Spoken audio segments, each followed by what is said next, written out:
Les amis, bonsoir à tous, vidéo à l'ancienne, réaction à chaud pour le trophée The Best de ce soir, sacre entier pour l'Argentine, Scaloni meilleur entraîneur, Martinez meilleur gardien et bien sûr Messi meilleur joueur qui remporte donc The Best 2023 devant Benzema et Mbappé.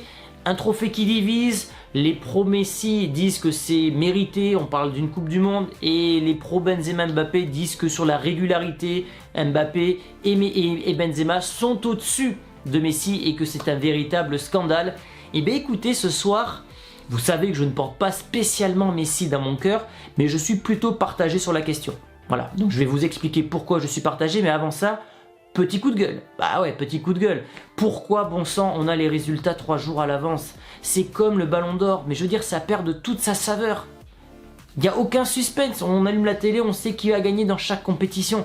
Et je trouve ça tellement dommage. Déjà, la télé a moins d'audience, puisque tous les suiveurs du foot connaissent le résultat. Donc est-ce que tu vas perdre 3 heures de ta soirée, sauf si tu es un fan hardcore, à regarder cette émission pour savoir qui va gagner alors que tu as déjà le résultat à l'avance? Et puis nous, en tant que fans de foot, franchement, si tu sais pas le résultat à l'avance, tu peux un peu espérer pour chaque candidat. Je veux dire, Mbappé, il a mis un triplé en Coupe du Monde, il est meilleur buteur de la Coupe du Monde, il est meilleur buteur en Ligue 1, en Ligue des Champions, c'est un joueur qui est vraiment au-dessus du lot quand même depuis bientôt 2 ans.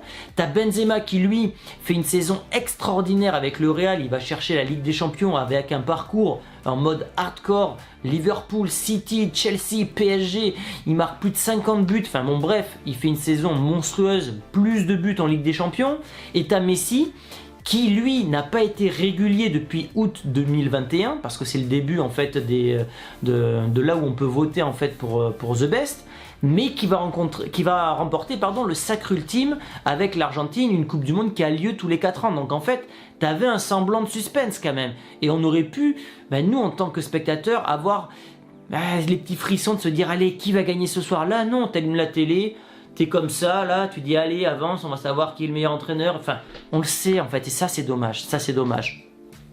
Alors on va commencer par les entraîneurs. Et en fait, je pense que déjà le Real Madrid n'a rien gagné. Et je vais vous dire pourquoi le Real n'a rien gagné. Et c'est tout simple, c'est très très simple. Le Real Madrid a banalisé le fait de remporter une Ligue des Champions. Si le Real avait remporté sa décima, un trophée qui était hyper attendu à Madrid en 2022, je vous dis que Messi n'aurait peut-être pas eu le trophée The Best, que Carlo Ancelotti aurait peut-être remporté le trophée et que Courtois, qui lui avait quand même des arguments, Courtois, il va arrêter un penalty contre Lionel Messi en 8e, quand même, donc Messi a loupé son 8e de Ligue des Champions, il est indirectement responsable de la disqualification du PSG, Courtois a la meilleure note possible dans l'histoire pour un gardien de but en finale de Ligue des Champions. Il réalise un record d'arrêt en finale de Ligue des Champions. Bon bref, Courtois avait des véritables arguments pour être élu meilleur gardien. En face, tu avais Martinez qui lui a fait plusieurs grandes séances de tir au but. Est-ce qu'il a fait des grands arrêts dans la compétition? Pas tellement, à part un, et peut-être le plus important de sa carrière, celui contre Kolo Muani qui change absolument tout.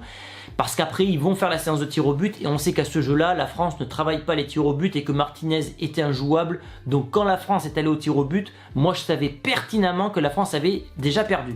Donc finalement, le Real a tout perdu parce qu'ils ont banalisé l'exploit. Ils ont gagné 5 Ligues des Champions depuis 2014. La décima en 2014, le tripit, le triplé avec Zidane.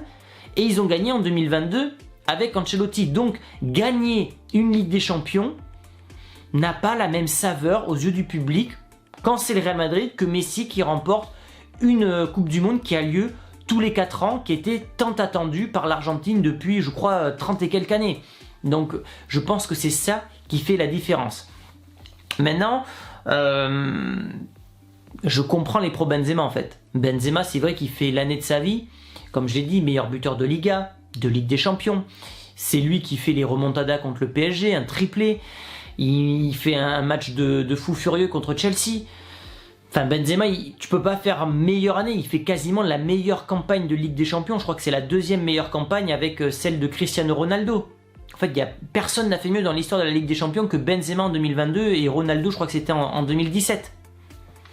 Donc c'est compliqué. Après Messi, comme je l'ai dit, il fait une grande Coupe du Monde. Mais moi, le seul problème que j'ai avec la Coupe du Monde de Messi, c'est qu'il y a beaucoup de pénaltys. Alors les pénaltys, il faut les mettre, c'est vrai. Mais j'ai pas un match, si ce n'est la Croatie en demi-finale, où tu as Messi qui fait un truc hors du commun comme Mbappé l'a fait en finale de Coupe du Monde. Pour moi, si on doit sortir une performance individuelle dans la Coupe du Monde 2022, pour moi, c'est le triplé de Mbappé en finale de Coupe du Monde. Alors, peut-être parce que je suis français, peut-être, mais je trouve que ce qu'a fait Mbappé en finale de Coupe du Monde, c'est quelque chose dont on va se souvenir peut-être pendant des décennies. Est-ce qu'on va se souvenir d'un match de Messi dans sa Coupe du Monde? Pas tellement, parce que la quasi-totalité de ses buts, ça vient de pénalty finalement. Donc, il a gagné le trophée ultime. On parle du trophée le plus prestigieux dans l'histoire du football, et c'est ça qui fait que Messi l'a remporté. Alors, je suis pas spécialement content, vous savez que moi je suis pas un pro-Messi, mais dans le cœur des gens, on veut récompenser ça pour se dire que voilà, en 2022, on se met dans 20 ans, en 2022, ah oui, c'était l'année de l'Argentine et Messi a tout remporté. Si Ronaldo avait remporté la Coupe du Monde avec le Portugal, je suis quasiment persuadé qu'il aurait remporté le trophée The Best et le Ballon d'Or. Donc Messi va remporter son 8e Ballon d'Or. Ouais, 8e Ballon d'Or, c'est ça. Le truc que je peux comprendre, l'argument que je peux comprendre des gens qui n'aiment pas Messi, et j'en fais partie, mais je n'irai pas jusque là, c'est la régularité en fait. Si on prend depuis août 2021, je crois que c'est ça, c'est ça, août 2021, jusqu'à aujourd'hui, Messi en fait, la saison 2021-2022, il a loupe avec le PSG, il marque que 5 ou 6 buts en Ligue 1. De septembre à aujourd'hui avec le PSG, c'est mieux, mais pareil, je ne sors pas un match phare de Messi avec le PSG. J'ai pas un triplé qui me vient en tête ou une démonstration de Messi avec le PSG. Et même le but qu'il met contre Marseille hier, je crois que c'est la première fois qu'il marque dans un classique depuis qu'il est au PSG, et c'est la première fois qu'il marque dans un top 5 européen, un top 5 français. C'est-à-dire que Messi marque, mais pas contre les grands clubs en Ligue 1. Mais, je le répète, il a gagné la Coupe du Monde, et dans l'histoire du football, la Coupe du Monde, c'est le trophée le plus prestigieux. On parle de Messi qui, à ce moment-là, faisait partie des meilleurs joueurs de l'histoire. Ça aurait été Platini, Ronaldo le Brésilien, Ronaldo le Portugais, tous ces joueurs de cette caste-là. Voilà, en fait, vu que c'est des grands noms du football, ils ont gagné la Coupe du Monde, le trophée ultime, c'est Ballon d'Or obligatoire ou The Best obligatoire. Donc, même si Benzema a fait une saison incroyable, aux yeux du public, ça n'a pas la même saveur parce que la Ligue des Champions, elle a été totalement banalisée par le Real Madrid. Donc, malheureusement, c'est comme ça. Si le Real n'avait pas gagné de Ligue des Champions pendant 30 ou 40 ans et que Benzema avait fait cette saison-là et qu'il avait remporté, je pense que Benzema aurait eu les trophées individuels. Mais là, ce n'est pas le cas parce que le Real en a trop gagné et il n'y a pas si longtemps que ça en fait. Et pour Mbappé, Mbappé, lui, finalement, il n'a pas gagné la Ligue des Champions et il n'a pas gagné la Coupe du Monde. Donc, difficile de lui donner le trophée, même si individuellement et objectivement, je pense que c'est quand même le meilleur joueur du monde. Voilà, Mbappé, ce qu'il a encore fait hier, c'est incroyable. Ce mec est absolument lunaire. Le PSG dépend de lui.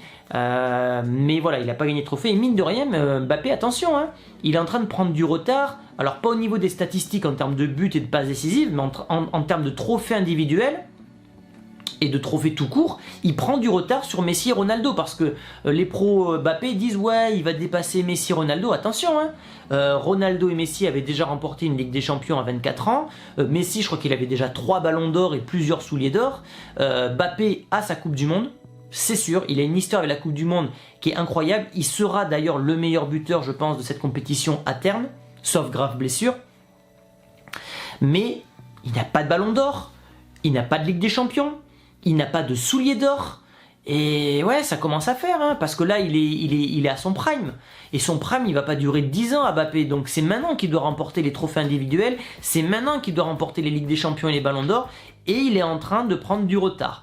Donc ce soir, je suis pas outré, mais c'est vrai que cette domination de l'Argentine dans tous les trophées, c'est un peu difficile à vivre parce que c'est pas la récompense de la régularité, c'est la récompense d'un moment phare dont les gens vont se souvenir.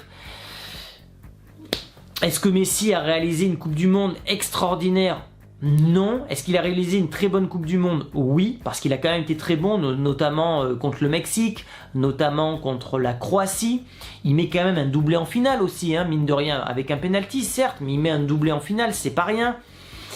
Mais la meilleure performance en Coupe du Monde, je l'attribue à Mbappé.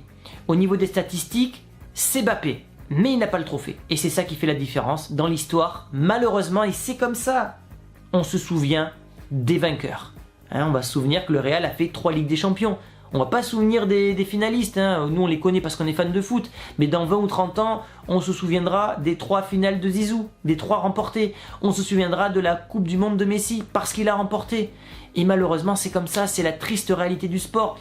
Bolt, Phelps, Michael Jordan, Tyson, on se souvient de leur victoire, on se souvient pas des finalistes et des perdants. C'est la dure réalité du sport. Donc que Messi remporte le trophée The Best et le Ballon d'Or, ça ne me choque pas tant que ça, même si il y a des trophées que j'aurais remis en jeu par rapport à Messi.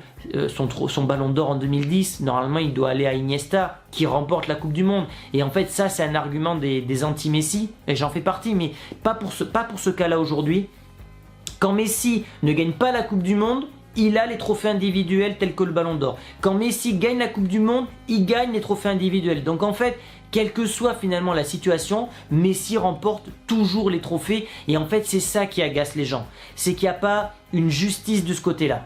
Bon, écoutez, c'est comme ça, c'est le sport, malheureusement, on peut rien y faire, faut oublier ça, c'est le sport, c'est comme ça, je vous dis, ça aurait été Ronaldo, nous en tant que fans de Ronaldo, on aurait dit ouais mais c'est la Coupe du Monde, tout ça, faut être honnête, mais voilà, objectivement pour moi le meilleur joueur depuis 2 ans, c'est Mbappé, mais là c'est la meilleure saison de 2022 et finalement c'est la plus grande partie pour ce qui englobe les votes de The Best, c'est Benzema. Voilà, donc c'est compliqué à dire, ce soir je suis plutôt gris, en zone neutre, c'est assez rare. Donnez-moi votre avis dans les commentaires, est-ce que pour vous c'est un véritable scandale que Messi remporte The Best? Dites-moi tout ça dans les commentaires, n'hésitez pas à lâcher un petit pouce bleu et je vous dis à très vite pour une prochaine vidéo. Ciao les amis!